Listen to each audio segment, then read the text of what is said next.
En ce moment même, des entreprises technologiques prévoient de déployer de véritables essaims de satellites pour capter l'énergie solaire depuis l'espace, carrément, et la renvoyer sur Terre. C'est digne d'un roman de science-fiction, mais c'est bien réel, ouais. Absolument. Et pendant ce temps, dans le désert de l'Utah, un seul complexe informatique s'apprête à dévorer à lui tout seul plus d'électricité qu'un État entier. Bon, décortiquons tout ça. Je suis prête parce qu'il y a énormément à dire. Oublions la petite fable inoffensive des ingénieurs qui codent sagement des applications de partage de photos dans des bureaux californiens. Les sources que nous analysons aujourd'hui, datées du 27 avril 2026, documentent une métamorphose franchement terrifiante. Tout à fait. Nous n'observons plus une industrie du virtuel, en fait. Non, c'est fini, ça. L'objectif de cette exploration approfondie est de mener une autopsie de cette actualité sous un prisme bien précis, la souveraineté du silicium et du pouvoir. Et ce prisme macroéconomique, il est vraiment indispensable pour saisir l'ampleur de la bascule. Si on regarde les bilans comptables et les déploiements d'infrastructures récents, on voit que le vocabulaire traditionnel de la technologie masque une réalité géopolitique inédite. C'est-à-dire? Ces conglomérats agissent désormais avec l'audace, la force de frappe financière et l'empreinte physique de véritables États-nations souverains. Oui, ils ne vendent plus juste des abonnements logiciels, quoi. Exactement. Il s'agit de sécuriser sa propre production d'énergie, de forger son propre matériel physique en contournant les embargos internationaux et même de construire des écosystèmes financiers complètement fermés. C'est fou. C'est devenu un projet d'ingénierie lourde, intensément extractif, et ça vient percuter de plein fouet les limites physiques de notre planète. Et la limite physique la plus critique, la ressource vitale par excellence pour n'importe quelle nation, c'est l'électricité. Le nerf de la guerre. Voilà. Donc, pour comprendre comment une entreprise devient un quasi-État, il faut regarder les chiffres hallucinants qui émergent du comté rural de Box Elder dans l'Utah. Il y a ce projet colossal, le Stratos Project. Ah oui, celui soutenu par la société de Kevin O'Leary. C'est ça. On parle de 40 000 acres de terre privée. Juste pour visualiser, c'est une superficie plus grande que la ville de Miami. Ce terrain va héberger des immenses centres de données pour Amazon, Microsoft, Google. Une vraie mégalopole de serveurs. Mais le détail qui fige le sang, c'est la charge énergétique. La première phase prévoit d'utiliser le gaz naturel du fameux Ruby Pipeline pour générer 3 gigawatts. Et l'objectif final est de 9 gigawatts. Il faut absolument mettre ce chiffre de 9 gigawatts en perspective pour comprendre l'absurdité thermodynamique de la situation actuelle. Ouais, parce que 9 gigawatts, ça paraît abstrait pour beaucoup de gens. Eh bien, un réacteur nucléaire moderne produit environ 1 gigawatt. Ce complexe va donc exiger l'équivalent de 9 réacteurs nucléaires fonctionnant à plein régime sans aucune interruption. 9 réacteurs nucléaires, c'est dingue. C'est une charge de base absolument gigantesque. Et comme les réseaux d'énergie renouvelable, le solaire ou l'éolien, sont incapables de fournir une telle stabilité en continu, eh bien la source de cette énergie sera le gaz naturel. Ce qui va totalement à l'encontre des promesses écologiques de ces boîtes. Totalement. Cette installation va littéralement siphonner plus d'énergie que tout l'État de l'Utah, avec ses millions de résidents, ses infrastructures publiques et ses hôpitaux. Franchement, c'est comme grever le système digestif d'un éléphant sur un chat de gouttière en espérant que la plomberie tienne le coup. Le réseau public n'a absolument jamais été conçu pour encaisser un choc d'une telle magnitude. C'est une excellente métaphore. Et pourtant, on leur déroule le tapis rouge. Comment est-ce qu'on justifie un tel accaparement des ressources au niveau local ? La justification repose sur un cynisme fiscal absolu, en fait. Pour attirer ces immenses fermes de serveurs, la Military Installation Development Authority, la fameuse MIDA de l'Utah, a approuvé des incitations qui s'apparentent presque à une capitulation de l'État. Des cadeaux fiscaux ? Plus que ça, la taxe sur l'énergie a été sabrée, elle est passée de 6% à seulement 0,5%. Attendez, 0,5%. Oui, et à cela s'ajoutent des remises d'impôts fonciers de l'ordre de 80%. Ce sont des fonds qui retournent directement dans les poches du promoteur. En gros, on subventionne massivement les entreprises les plus riches de l'histoire de l'humanité, tout en détruisant les recettes fiscales qui auraient pu renforcer un réseau public déjà au bord de la rupture. Mais il y a quand même une résistance qui s'organise, non ? Je veux dire, les résidents locaux ne peuvent pas ignorer une telle absorption de leurs propres ressources. C'est vrai que la grogne monte. D'ailleurs, les promoteurs essayent de calmer le jeu en parlant de technologie de recyclage de l'eau pour refroidir les serveurs, en promettant de renvoyer l'eau nettoyée vers le Grand Lac Salé. Ça résout le problème, non ? Non, l'argument du recyclage de l'eau est une pure diversion rhétorique. Ah bon ? Oui, parce que le refroidissement n'est qu'un symptôme du problème fondamental, qui est l'efficacité thermodynamique. Minimiser l'utilisation de l'eau dans un désert, c'est le strict minimum syndical. Mais cela ne compense absolument pas le fait de brûler massivement des énergies fossiles pour faire tourner des algorithmes de génération de texte ou d'images. Ouais, on regarde l'eau pour oublier le gaz naturel, en fait. C'est ça. Mais la réalité du terrain, c'est que la souveraineté locale commence à se rebeller contre cette soif inétanchable. On le voit de manière très factuelle dans ce comté de Box-Elder, où les résidents ont carrément forcé la commission locale à repousser le vote final par manque de transparence. Il y a aussi des mouvements au niveau des États, il me semble. Oui, on observe des réactions politiques de haut niveau. On peut noter le veto très récent du gouverneur du Maine contre une législation qui visait à suspendre temporairement l'approbation de nouveaux centres de données. Le choc entre l'infrastructure civile et l'expansion des géants du silicium devient un affrontement frontal. Et le plus sidérant, c'est que l'infrastructure terrestre n'est même plus suffisante pour assouvir leurs besoins. J'évoquais les satellites solaires en introduction. Ce qui est fascinant ici, c'est que l'espace devient la prochaine frontière énergétique. Exactement. Meta vient de signer un accord avec la société Overview Energy pour aller littéralement puiser de l'énergie dans le vide spatial. Comment est-ce que cela fonctionne techniquement? On va pas tirer un câble électrique depuis l'orbite terrestre quand même. Techniquement, l'idée de l'énergie solaire spatiale repose sur le déploiement de constellations de satellites. Ces satellites sont équipés de vastes panneaux solaires. D'accord. L'avantage, c'est que dans l'espace, il n'y a ni nuages, ni cycle jour-nuit, ni atmosphère pour filtrer les rayons du Soleil. L'énergie solaire y est donc captée en continu à 100%. Le rendement parfait, quoi. C'est l'idée. Le vrai défi est ensuite de convertir cette électricité sous forme de micro-ondes ou de faisceaux laser à haute fréquence. Des lasers vers la Terre? Voilà, ces faisceaux sont dirigés vers la Terre où des stations de réception, qu'on appelle des antennes rectificatrices, captent le rayon et reconvertissent le signal en courant électrique pour alimenter directement les centres de données. Et Meta vise à capter jusqu'à 1 gigawatt d'énergie via cette méthode inédite. C'est fou. Quand les géants de la technologie lancent des satellites solaires en orbite et construisent des centres de données qui consomment plus d'énergie que des États entiers, sans remettre au marketing des fournisseurs pour planifier le budget informatique, est un suicide financier. Jam Gaming fournit les analyses médico-légales audio de niveau technique vérifiées par des humains nécessaires pour cartographier le véritable retour sur investissement. Visitez jamgaming.com. C'est une question de survie stratégique à ce stade. L'énergie n'est finalement que le carburant du système. Une fois que ce ravitaillement, qu'il soit orbital ou fossile, est assuré, un véritable État souverain ne peut pas dépendre des usines de son voisin pour forger ses propres armes. La souveraineté matérielle, oui. La suite logique. C'est là que ça devient vraiment intéressant. C'est la transition vers le matériel physique. Et ce qui se joue actuellement entre OpenAI et Microsoft est fascinant. Les lignes bougent énormément de ce côté-là. Pendant très longtemps, Microsoft, qui possède quand même 27% d'OpenAI, semblait détenir le contrôle total de cette relation.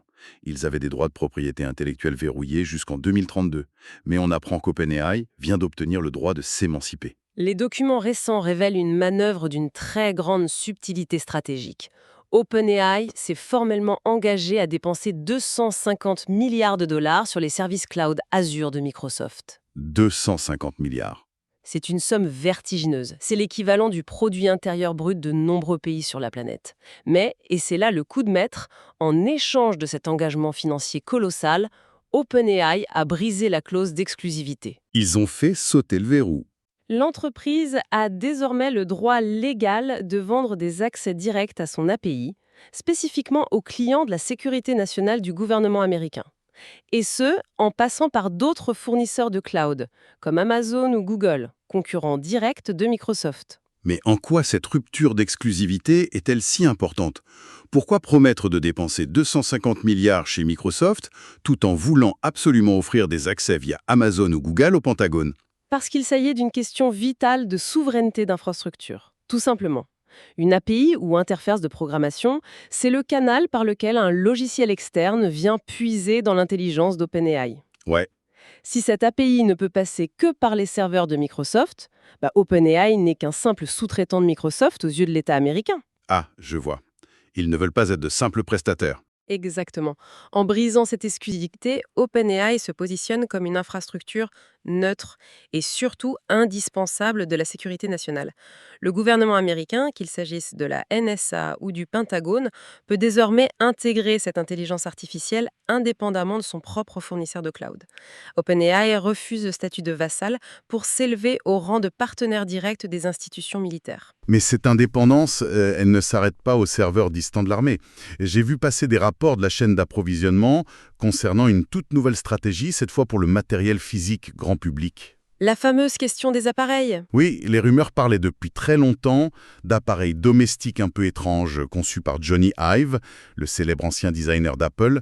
On parlait de lunettes connectées ou de lampes intelligentes. Oui, eh bien, les notes très respectées de l'analyste de la chaîne d'approvisionnement, Ming-Chi Kuo, viennent de balayer toutes ces vieilles rumeurs. Fini les lampes intelligentes? Les gadgets domestiques de Johnny Ive sont complètement abandonnés. La nouvelle feuille de route pointe vers un objectif très clair pour 2028, c'est le lancement d'un véritable smartphone fabriqué avec des géants de l'assemblage et des concepteurs de puces comme Luxshare, Mediatek et Qualcomm. À smartphone, franchement, c'est le marché le plus saturé et le plus impitoyable au monde. Oui, c'est un pari extrêmement risqué en apparence. Pourquoi vouloir entrer en guerre ouverte avec le rouleau compresseur d'Apple? Surtout quand on sait que leur nouveau PDG, John Ternus, prépare une vague de 10 nouveaux produits ultra agressifs, incluant des téléphones pliables et même de la robotique. Quel est l'intérêt d'aller s'écraser sur ce mur? L'intérêt n'est absolument pas de remporter un concours de design industriel contre Apple. D'accord. Le smartphone représente un goulot d'étranglement stratégique insurmontable pour OpenAI. C'est l'unique capteur matériel au monde capable de documenter l'état en temps réel de son propriétaire 24 heures sur 24. Ouais, il est toujours dans notre poche.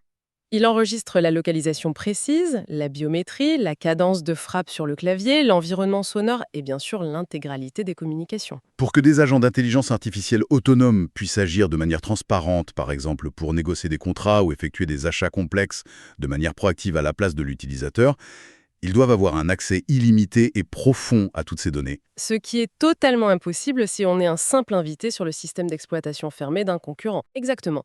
Tant qu'OpenAI n'est qu'une simple application téléchargeable sur le système iOS d'Apple ou l'Android de Google, l'entreprise est soumise aux règles de confidentialité de ses hôtes. Ils peuvent couper le robinet à tout moment. Ils subissent les restrictions d'arrière-plan et bien sûr les fameuses taxes de ces plateformes. Posséder à la fois le processeur physique et le système d'exploitation, c'est en fait la seule et unique manière d'éliminer la friction logicielle et de garantir cette omniscience totale des données. Donc construire un téléphone, c'est s'assurer que personne ne pourra jamais couper l'accès à la matière première comportementale. C'est une stratégie de sécurisation des ressources de données, ni plus ni moins. Il reste quand même un dernier pilier pour qu'un empire privé devienne un véritable État. L'énergie est sécurisée, on l'a vu, le territoire matériel est en construction, l'infrastructure d'influence est en place. Il manque. La monnaie. Et c'est là qu'intervient Elon Musk avec la transformation de son réseau social en une plateforme appelée X-Money. Il propose désormais des comptes d'épargne avec 6% d'intérêt. Et 3% de remboursement sur les achats. C'est bien plus qu'une simple fonctionnalité de paiement, là. C'est la création pure et simple d'une économie en boucle fermée. Ouais. Offrir 6% de rendement sur des dépôts dans le climat macroéconomique actuel, c'est une stratégie d'acquisition extrêmement agressive. Elle est conçue pour drainer les liquidités hors des banques régionales traditionnelles. On attire l'argent et on le garde. L'objectif est d'absorber le capital de l'utilisateur pour qu'il n'ait plus jamais besoin de repasser par le système bancaire classique. L'argent est déposé, dépensé et réinvesti au sein d'une seule et même juridiction numérique, celle de l'entreprise. Et ça passe auprès des régulateurs ? Bien qu'il y ait des frictions bureaucratiques évidentes comme le manque de licences d'exploitation dans certains États américains et des réserves légitimes exprimées par des personnalités politiques comme la sénatrice Elizabeth Warren concernant les risques de fraude et la protection des données financières, la trajectoire reste limpide. L'idée est de privatiser la confiance et de se soustraire à l'influence monétaire directe des banques centrales. Forcément. Face à des entités privées qui construisent des banques privées, lancent des satellites pour s'accaparer l'énergie orbitale et contournent l'infrastructure étatique, les gouvernements traditionnels réalisent qu'ils perdent le contrôle. C'est un réveil un peu brutal. Et la riposte vient tout juste de commencer. Regardons la décision très récente de la Commission nationale du développement et de la réforme en Chine, la NDRC. Elle vient carrément de bloquer l'acquisition par Meta de la start-up singapourienne Manus. Une intervention très musclée. Meta avait pourtant mis 2 milliards de dollars sur la table. L'accord était conclu. Les investisseurs initiaux comme Tencent et Hongshan étaient déjà payés. Et soudainement, la Chine impose un veto avec effet rétroactif. Si on relie ça au tableau d'ensemble, l'utilisation de l'arsenal juridique ici est une démonstration magistrale de brutalité géopolitique. Comment la Chine peut-elle bloquer une start-up de Singapour? Eh bien, la start-up visée est basée à Singapour, certes, mais sa société mère, Butterfly Effect Technology, est soumise à la juridiction chinoise. En bloquant ce rachat sous couvert de législation anti-monopole, l'État chinois ne fait pas simplement de la régulation de marché, il fait de la diplomatie coercitive. Un coup de pression. Ce veto très sévère permet à Pékin de conserver les talents et la précieuse propriété intellectuelle sur le sol national, tout en envoyant un message clair à la Silicon Valley. Les analystes macroéconomiques considèrent d'ailleurs ce blocage comme un levier de négociation pur et dur en vue de la prochaine rencontre diplomatique entre Donald Trump et Xi Jinping. Ouais, on utilise les fusions-acquisitions comme des pions sur l'échiquier politique. C'est un rappel cinglant des États-nations. Une entreprise peut posséder des milliards en banque, elle ne possède pas les leviers ultimes de la souveraineté légale. Et la contre-attaque des nations, qui refusent de dépendre de ces géants, se joue aussi sur le terrain purement technologique.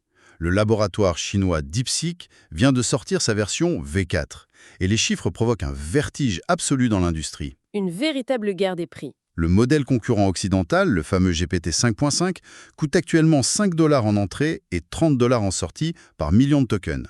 DeepSeek V4 s'affiche à 1,74 $ en entrée et 3,48 $ en sortie. C'est presque 10 fois moins cher. Sans parler du fait que ce modèle possède une fenêtre de contexte d'1 million de tokens.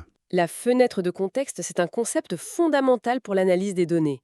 C'est en quelque sorte la mémoire de travail immédiate de l'intelligence artificielle. 1 million, c'est énorme. 1 million de tokens, cela signifie concrètement que le modèle peut lire, analyser et synthétiser l'équivalent de plusieurs livres entiers en une seule et unique requête, ce qui exige normalement une puissance de calcul exponentielle. Mais la vraie prouesse de DeepSeek V4 n'est pas seulement d'avoir divisé les prix commerciaux par 10. Non. Il y a un détail caché derrière ce tarif cassé. La véritable secousse macroéconomique, celle qui terrifie réellement l'industrie américaine en ce moment, c'est l'architecture matérielle qui soutient ce modèle. C'est-à-dire, Le secret de cette réduction faramineuse des coûts ne réside pas seulement dans une meilleure optimisation des algorithmes logiciels. non, le grand secret réside dans le matériel utilisé sous le capot.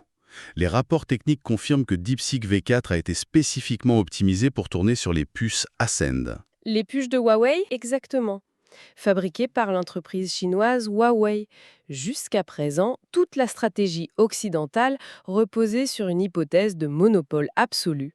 En imposant des restrictions strictes sur l'exportation des puces Nvidia, le gouvernement américain pensait pouvoir asphyxier le développement technologique de tous ses rivaux étrangers. On coupe l'accès au matériel, on gagne la course. Les puces Nvidia et leurs plateformes logicielles associées étaient considérées comme le seul et unique écosystème au monde capable d'entraîner des modèles géants d'intelligence artificielle. Or, l'intégration réussie de l'architecture alternative de Huawei prouve qu'il est désormais possible de contourner totalement ce goulot d'étranglement. Le monopole est brisé. Une infrastructure d'intelligence artificielle de pointe, tout à fait capable d'égaler les meilleurs modèles occidentaux, fonctionne désormais de manière autonome, totalement à l'abri des embargos américains. C'est un changement de paradigme. Et cette quête d'indépendance vis-à-vis des conglomérats de la Silicon Valley, elle s'étend bien au-delà de la Chine. Il y a un mouvement global de fortification technologique. On voit par exemple les Émirats arabes unis qui viennent d'annoncer que l'intelligence artificielle gérera 50% de leurs services gouvernementaux avec des obligations de formation massives pour tout leur secteur public. Une numérisation complète de l'État ? Et de son côté, l'entreprise Coher vient de racheter la société allemande Aleph Alpha pour la somme de 20 milliards de dollars. L'acquisition d'Aleph Alpha par Coher illustre parfaitement cette fragmentation géopolitique dont on parle. Construire des alternatives européennes en gros. L'objectif avoué de cette fusion massive est de créer un champion véritablement neutre, spécifiquement conçu pour offrir une alternative robuste aux nations et aux entreprises européennes. De très nombreux gouvernements refusent désormais catégoriquement de confier leurs données administratives, judiciaires ou de santé publique à des infrastructures californiennes qui sont perçues comme de véritables boîtes noires insaisissables. C'est le retour des frontières, mais numérique. Chaque bloc économique érige actuellement sa propre forteresse technologique pour préserver sa souveraineté numérique face à ces entités privées qui sont avouons-le, devenu presque incontrôlable. Alors, qu'est-ce que tout cela signifie au final? La perspective de cette analyse est franchement vertigineuse. Il est absurde de continuer à évaluer ces entités en se basant sur la simple croissance de leurs utilisateurs actifs mensuels ou sur leur marge bénéficiaire sur la vente de logiciels grand public. C'est une vision complètement obsolète. Nous avons documenté l'émergence de véritables empires du silicium qui planifient leur approvisionnement énergétique en tirant des lasers solaires depuis l'orbite terrestre. Des empires qui assèchent sciemment les réseaux électriques publics locaux pour alimenter des complexes démesurés de 9 gigawatts.